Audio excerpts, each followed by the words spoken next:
नमस्कार दोस्तों, हमारी एनिमेटेड दर्शन श्रृंखला में आपका स्वागत है, जहां हम आधुनिक संदर्भ में शाश्वत अवधारणाओं का अन्वेषण करते हैं।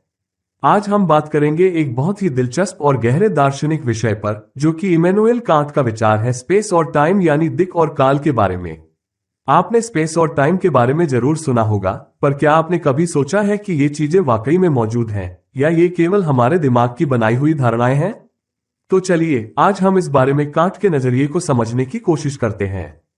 तो सबसे पहले कांट ने कहा कि स्पेस और टाइम कोई बाहर की दुनिया में मौजूद चीजें नहीं हैं, बल्कि ये तो हमारे मन की पूर्व धारणाएं हैं, जिन्हें हम हर अनुभव पर लागू करते हैं। इसे समझने के लिए हम थोड़ा सा पीछे चलते हैं। कांट के अनुसार दिक् और काल हमारे अनुभव का ढांचा तैयार करते हैं। मतलब हम जो भी चीजें महसूस करते हैं या जिन चीजों का अनुभव करते हैं, वो स्पेस और टाइम के अंदर ही होती हैं। लेकिन ये चीजें हमारे अनुभवों से बाहर असल में नहीं होती, बल्कि हमारे दिमाग की संरचना का हिस्सा होती हैं। अब आप सोच रहे होंगे कि इसका क्या मतलब है। चलिए इसे और आसान भाषा में समझते हैं। कांट ने स्पेस और टाइम को ए प्रियोरी फॉर्म्स ऑफ इंट्यूशन, पूर्व विद्यमान अंतःकरण कहा। मतलब ये ऐसी चीजें हैं जो पहले से हमारे दिमाग में होती हैं और हर अनुभव के साथ हमें मिलती हैं। ए प्रियोरी का मतलब होता है अनुभव से पहले। कांट का कहना था कि अगर हमारे पास स्पेस और टाइम की ये पूर्व धारणाएं ना होती, तो हम किसी भी चीज का अनुभव नहीं कर सकते। उदाहरण के लिए, जब हम किसी वस्तु को देखते हैं, तो हम उसे किसी न किसी स्थान पर देखते हैं और किसी न किसी समय में देखते हैं। अगर स्पेस और टाइम ना होते, तो हम किसी भी चीज को उसकी स्थिति और उसकी समयावधि के बिना नहीं समझ सकते। अब इसे और गहराई में समझते हैं कि ये हमारे अनुभवों में कैसे काम करती हैं। मान लीजिए कि आप एक गेंद को हिलते हुए देख रहे हैं।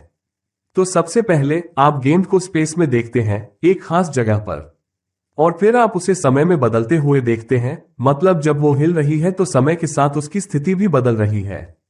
कांट का कहना है कि स्पेस और टाइम केवल इस घटना को समझने के लिए ही नहीं, बल्कि इसे संभव बनाने के लिए भी जरूरी है। अगर हमारे पास स्पेस और टाइम का ढांचा नहीं होता, तो हम कभी भी इस गेंद की गति को समझ ही नहीं पाते। कांट की फिलॉसफी का एक बड़ा हिस्सा यही है कि हमारा मन केवल अनुभव को ग्रहण नहीं करता, बल्कि उसे ढांचा भी देता है। जैसे कि एक खाली कंटेनर में कोई चीज रखी जाती है, वैसे ही हमारा मन स्पेस और टाइम के कंटेनर में हर अनुभव को फिट करता है। कांट का मानना है कि बाहरी दुनिया की चीजें हमें सीधे सीधे प्रभावित नहीं करती, बल्कि हमारे मन की सीमाओं में ढलकर हमें समझ में आती हैं। इसीलिए कांट स्पेस और टाइम को प्योर फॉर्म्स ऑफ इंट्यूशन कहते हैं। ये ऐसे टूल्स हैं जो हमारे मन में पहले से मौजूद होते हैं, ताकि हम अपने अनुभव को समझ सकें। अब आप सोच रहे होंगे कि इस विचार का महत्व क्या है।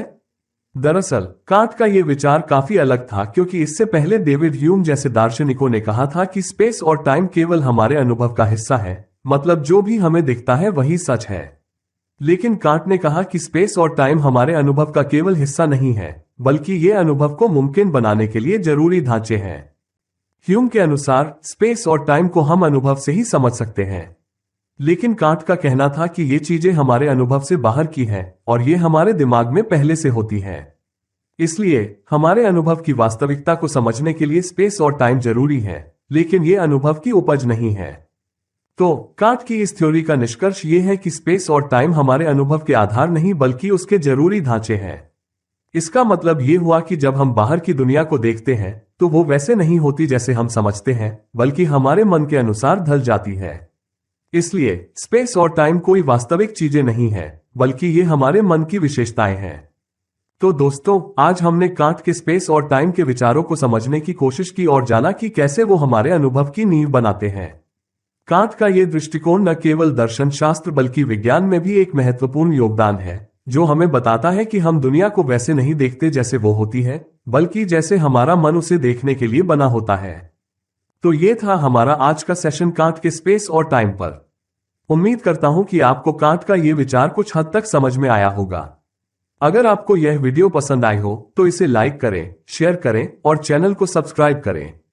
इसी तरह की अन्य प्रतिध्वनियों के लिए नोटिफिकेशन बेल दबाना न भूलें। जल्द मिलेंगे कुछ और नई प्रतिध्वनियों के साथ। धन्यवाद।